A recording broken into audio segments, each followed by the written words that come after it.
In the early days of the AIDS epidemic, the disease swept through communities, leaving a trail of death and fear. That's no longer the case in most industrialized countries, but too often the stigma of HIV lingers, and that can hamper efforts to prevent disease transmission and put an end to the epidemic. With us now for a frontline view of what's needed, in Vaughan, Ontario, practicing psychologist Trever Hart, who is also director of the Ryerson University's HIV Prevention Lab. Trever, it's good to have you on our program tonight. How are you doing? I'm doing very well. It's good to be here. Before we talk about AIDS today, I'd like you to take us back. Take us back to the early 1980s. And of course, we're going to have a lot of people watching or listening right now who don't remember those days. They weren't around. And I want you to give them a sense of what the general population thought about AIDS at that time. Well, it was a really different environment for a lot of people.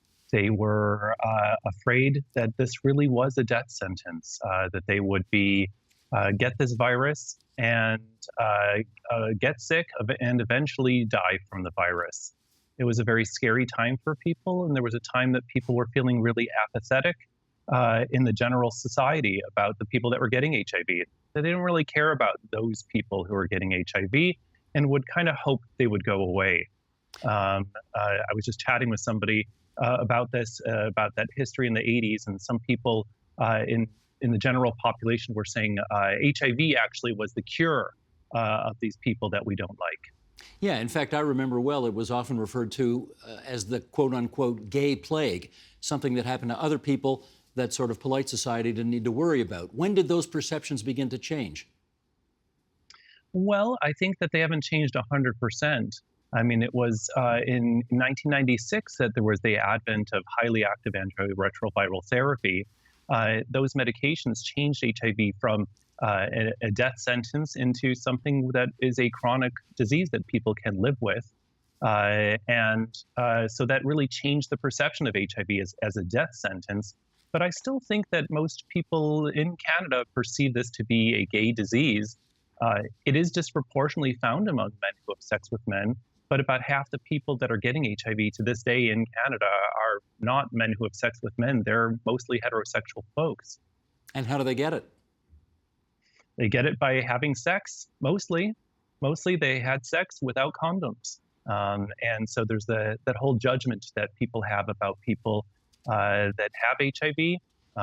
But that's mostly how people are getting it, is by having anal or vaginal sex without condoms, or if they're engaging in injection drug use and sharing needles with other people. How do you think it is that 40 years later, and 40 years of, people who do what you do for a living, constantly putting out information that unsafe sex can lead to this, why is this still happening?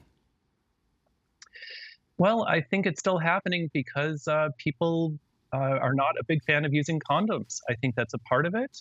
And I think a lot of people right now see that the HIV epidemic, isn't that kind of over? Isn't that really something that has passed?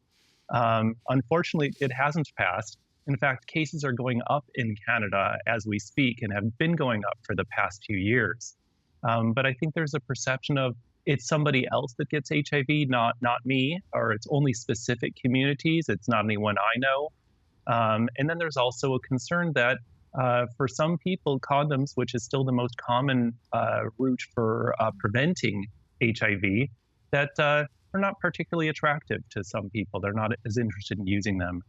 Most heterosexual people are using contraception if they need to use a method, but contraception is against pregnancy. It doesn't actually protect you against HIV. Help us understand which demographic may be refusing to follow the facts carefully. You'd assume it's younger people who have no firsthand memory of life in the 1980s and 90s when AIDS really became a major factor on the healthcare scene. Is that in fact the case? I don't think so. I think that the evidence is that it's people across the board. Younger people, older people, we're seeing some increases in HIV and sexually transmitted infections like syphilis or gonorrhea or chlamydia in elder care homes. So it's not unique to young people. You say the rates are going up in Canada. How about in other Western nations? Well, not uniformly. It's not inevitable that cases should be going up in Canada. While cases have been going up over the past few years by about a quarter, new cases in Canada, in the United States, which has a much less well-funded healthcare system, their new cases of HIV are going down by 8%, at least in the general population, in the same time period. And in the UK, across I think about an 8-year period, their cases have gone down by almost a third. And what do you attribute that to? Well, it's hard to say. But one thing I can say is that we know what methods are evidence-based that are at the large public health level. And it's all about getting tested for HIV. It's about public health authorities actively pursuing HIV testing for folks who are more at risk for HIV. But even in the general population, it's about getting people tested. And when they get tested, if we find out that somebody is living with HIV, that we get them effective treatments. Because we know if people have effective treatments, then they will live long with HIV. And also, if we can get the viral load that they have suppressed, so it's so low that it cannot be transmitted to somebody else, that person also can't transmit their HIV, even if they do have sex or if they do exchange needles. In terms of public health messaging, though, it worked wonders dealing with the global pandemic we're facing right now. It worked wonders to say to people, it might be a good idea to get vaccinated or you'll die. Do you think that's a good approach to take with AIDS? I think that the fear-based approach does work. It works in the short term, but I think in the long term, it doesn't tend to work quite as well. That fear-based approach worked pretty well in HIV. When people were initially dying and didn't know what to do, or they were like, listen, you people have to start wearing condoms. And condom rates actually increased specifically among gay and bisexual men. And they increased to a lesser extent in the heterosexual population. But it didn't last forever. Eventually, people do tend to tire of public health regulations, especially when it's not something that can be done very quickly, like a vaccination. And we're seeing this in the COVID-19 epidemic. We're seeing folks that are, even if they want to do it and they're going to do it, they're feeling a bit tired. They're feeling a bit exhausted by the social distancing. They're feeling exhausted by the mask wearing and about the anxiety that they're experiencing because of COVID-19. And for HIV, I think a lot of people they just would rather not talk about it. They're fatigued about hearing about HIV, especially during the COVID-19 epidemic. But even before then, they're fatigued and they kind of wish it would just go away, so they don't think about it. Yeah, that doesn't really work, though, does it? Unfortunately, it doesn't, as No. evidenced by our increasing cases in Canada. Right. Well, let's transition here from your work as a researcher into this to your work as somebody with a private psychology practice who deals with patients who have HIV. Tell us what one of the most interesting things is that you learn from listening to your patients talk about their experiences with this condition. Well, I'd say one of the most profound experiences is HIV stigma. So HIV stigma is the stigma of living with HIV. It's that negative label that's placed upon people because they have something that's socially marginalized in society.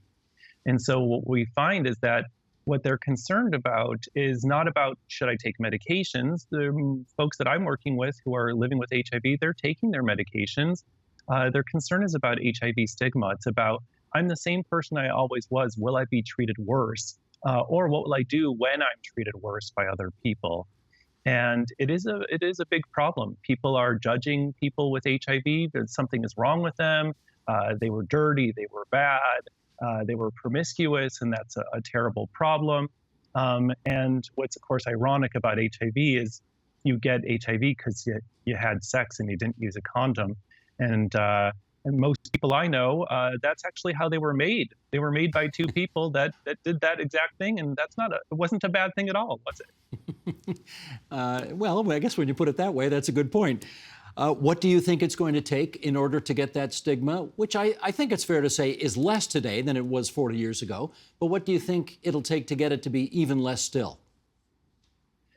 Well, yeah, I think it might be less than it had been previously, but I think a lot of it is about education. I think that we in Canada could be doing a much, much better job at rolling out HIV education, and getting the organizations that do this kind of work, like they're called AIDS service organizations that do a lot of the heavy lifting on when it comes to HIV education and prevention, getting funding to them so that they can do this work in their communities. While simultaneously we're seeing increases in HIV cases in recent years, a lot of AIDS service organizations are complaining their funding is being cut over the past few years, and it is really quite a problem. If we want to see decreases in both HIV stigma and in HIV, we're going to need to fund the organizations that do that heavy lifting. Let me give you the last word on this, Trevor, and that is, it is World AIDS Day, and I want to know what the correct word is to use as we commemorate, observe, celebrate. I don't know. You tell me. Well, I definitely wouldn't say celebrate. It's a disease, and it's a disease that people are living with. And because of HIV stigma, I think that maybe commemorate is more appropriate. I think I'd be more likely to celebrate World AIDS Day when there's a period where there's no HIV stigma, where people with HIV are treated like people with any other kind of disease that is not stigmatized, when there are not new cases of HIV because people are finding ways to protect themselves through pre-exposure prophylaxis medications, which are the medications that HIV negative people can take to prevent getting HIV, or through condoms, and where people that are living with HIV can live long and happy lives with a good quality of life. Sounds good. Trever Hart, who is director of the Ryerson University's HIV Prevention Lab. It's really good of you to join us tonight on the agenda. Thanks so much. Thank you so much for having me. The Agenda with Steve Paikin is made possible through generous philanthropic contributions from viewers like you. Thank you for supporting TVO's journalism.